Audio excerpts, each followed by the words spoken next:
You are never prepared to hear the words, "Your child has autism." I sure wasn't in 2001 when I wrangled all 3 kids under the age of 7 into our Dallas pediatrician's exam room for their annual checkups. Gregory was running around the room in his underwear declaring, "I'm Captain Underpants," with the tissue from the exam table flowing behind him like a cape. Danielle, who was almost 3, was busy snatching the pacifier out of Jonathan's mouth, causing high-pitched screams to erupt. The chaos in the room was in full swing when the door opened and a nurse walked in, sat down, and looked at her clipboard. She quickly went through the itemized charts for Gregory and Danielle, each child accomplishing milestones to move forward to the next stage of normal. Then it was Jonathan's turn. So she asked me, "So Jonathan's 16 months?" "Yes," I replied, while catching Jonathan midair as he jumped off the exam table, almost landing on his sister. "How many words does Jonathan have in his vocabulary?" she asked. I was counting the words in my head when the nurse interrupted. 200 words? No, 200. You can take a couple zeros off that number. And even as I said the words, I could feel my heart drop. I knew Jonathan was slow to talk, but why did I never pay attention to how many words he should be saying by now? The nurse glanced up from her paperwork, looked at me for what seemed like the first time since she had entered the room. She sighed, then got up from her stool and said, "The doctor will be right in," and poof, she was gone.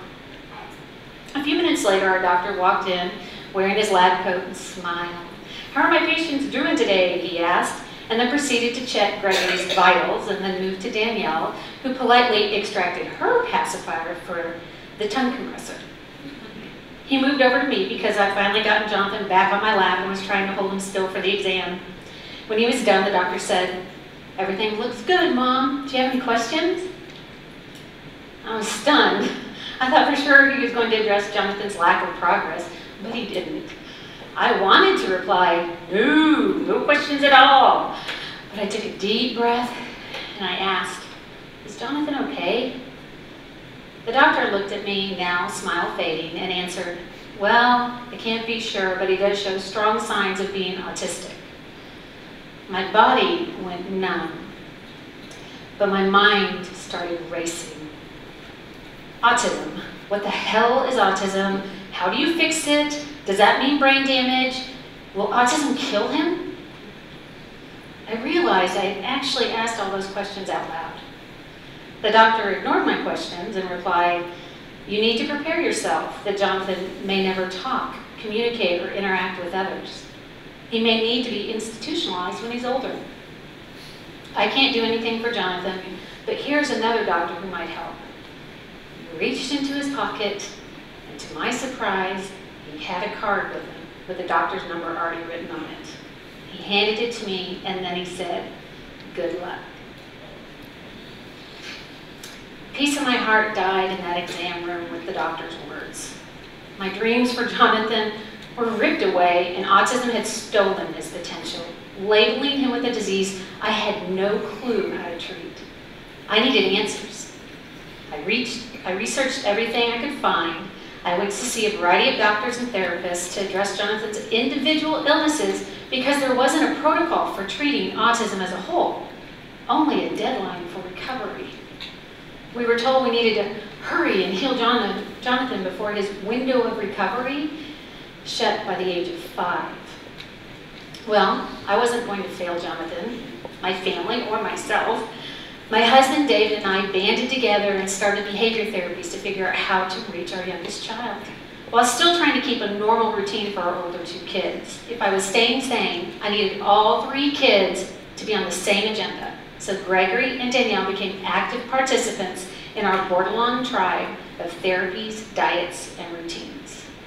When Jonathan had to change his diet, we all had to change our diets. When Jonathan wanted to watch a video over and over and over again, the big kids had to comply and abandon their favorite shows. If Jonathan had a meltdown in the middle of a grocery store, we all learned our escape procedure by leaving our full grocery cart behind, while either Dave or I would make our way to the exit doors, followed by the big kids, holding a thrashing 3-year-old, screaming and attracting every judgmental stare in the store. We all learned to hold back our tears until we safely reached the car. One day when Jonathan was 4 years old, he had a tremendous scream fest that lasted over 30 minutes. His frustrations were so severe because it was so hard for him to communicate and tell us what he wanted. I knew he was in pain, but he couldn't even tell me where it hurt. I quickly implemented sensory techniques I had learned in our therapies. I grabbed a soft baby brush and started to stroke the brush down from his shoulder to his wrist. Then he grabbed the brush from me and he bit the sucker in half. I grabbed and gave him a tight hug for sensory pressure, and this seemed to help him, but after 2 deep bite marks into my shoulder and a handful of hair extracted from my head, I had to release him. Then he threw himself down to the floor. I got down to his eye level and started saying calming words that would help distract his mind from the pain. Cookie, grapes, Larry boy. It worked, and he started to calm down. I cradled him in my lap and I rocked him until he passed out from exhaustion. I was looking down at his peaceful face that had been engrossed with agony only moments before, and I saw Jonathan, our baby, not autism. I hated autism. It was robbing our child from us and brother from his siblings. Autism had shoved us in a box of isolation and despair, and while I was watching the window of recovery closing fast, I laid Jonathan down on the floor and covered him into a blanket. Went to my favorite quiet place, the shower, to wash away the past hour's events. I was exhausted having to balance every moment with kid gloves. I had so much guilt, thinking I must have done something wrong, that Jonathan had autism and our older 2 kids didn't. I longed to hear him say the words, "I love you, Mama." Well, my sob fest kicked in, my tears started flowing, my ass found the shower floor, and I felt utterly hopeless. Soon my tears, along with the hot water, ran out. So I pulled myself off the floor and thought my pity party wasn't helping anything. I was tired of being a victim to autism, and I wasn't going to let it suck the life out of me or my family anymore. That day, I changed my mindset from negative crap to positive outcomes. I celebrated the amazing things Jonathan could do. It had taken a year, but he was potty trained. He had taught himself to read at 3 years old. He was talking more. He was complying and following rules. These were huge milestones that had taken years to achieve. I also had to think outside the box for biomedical treatments. I had figured out that vaccines and environmental toxins had totally wiped out Jonathan's immune system. With alternative therapies, organic remedies, and essential oils, he began detoxing heavy metals and started expressing more language and eye contact. His body was healing and his personality was emerging. Months later, I was buckling Jonathan into his car seat as our family was braving a rare restaurant outing for Mother's Day.